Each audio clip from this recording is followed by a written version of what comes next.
வேண்டிய புடவை 2 புடவை முடிச்சிட்டா உங்கள் தங்கச்சி. பில் எவ்வளோ தெரியுமா? 2 புடவை சேர்த்து.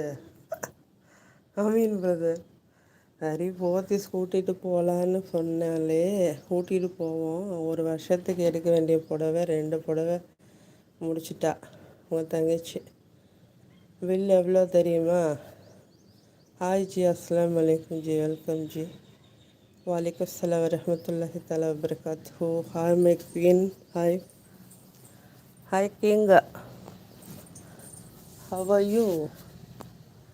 Happy happy. உங்களை பார்த்தாலே ஓட்டு மேலே ஏறிடுது.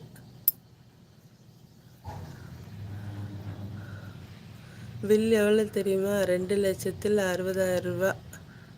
யார் தருவது அந்த காசை? அதான் சொன்னேன் உங்கள் அக்கா கிட்ட வாங்கி கொடுத்துக்க. அது சொல்லி அனுப்பிச்சு அதில் போய் வாங்கிட்டு வரல.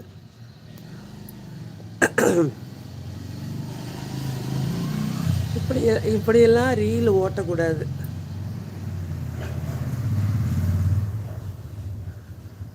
2,60,60,000 ரூபா. எப்போ அதுக்கு நகையை வாங்கிடலாமே.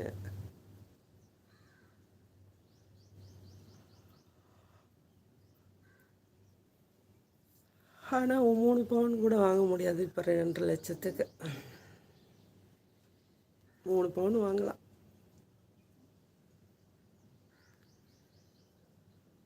சேலையில் அவ்வளோ காசாக போடுறது. அப்படியே சில பெண்கள்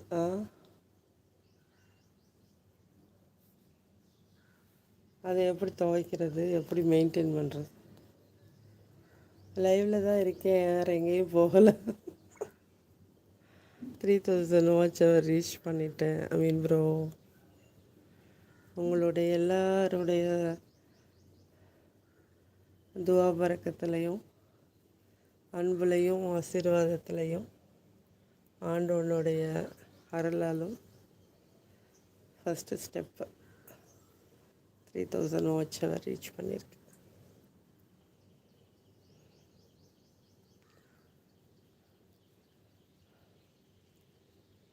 Ahmed ji, are you there?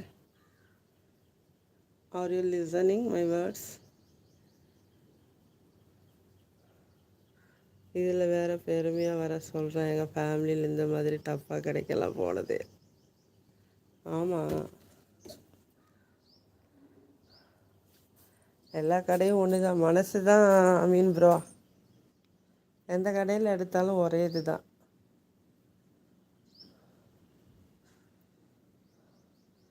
நம்ம தான் அந்த கடை இந்த கடைன்னு நினைக்கிறோம். எந்த கடைக்கு போனாலும் சேலைகள் எல்லாம் நம்ம என்ன ரேஞ்சில் பார்க்குறோமோ அதுக்கேற்ற மாதிரி இருக்கும். 200 ரூபாய்க்குன்னா 200 ரூபா, 500 ரூபான்னா 500 ரூபா, 1000 ரூபான்னா 1000 ரூபா. மனசு தான் காரணம். எவ்வளோக்கு எடுத்தா என்ன? 2.5 லட்சத்துக்கு எடுக்கிறாங்க. அப்படியே அள்ளி விடுங்க. உங்கள் வாயை நீங்கள் உருட்டுங்க. இவர் அப்படியே எடுத்து கொடுத்து தள்ளிட்டாலும், அதை எடுத்து என் தங்கச்சி உடுத்திட்டாலும், மண்டையில் தேங்காய் உடைக்க சொல்கிறேன். இருங்க, இந்த மாதிரி வாய் பேசுகிறது. தங்கச்சி வர வர அமைதி ஆயிடுச்சு போல். இப்போ தேங்காய் உடைக்கிறது இல்லையா மண்டையில்?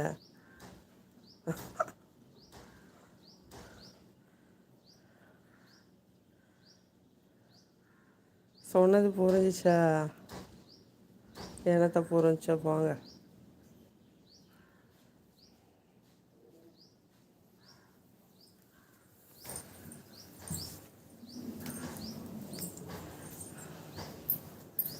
புகுந்த வீட்டுக்கு வந்துட்டா பிறந்த வீட்டு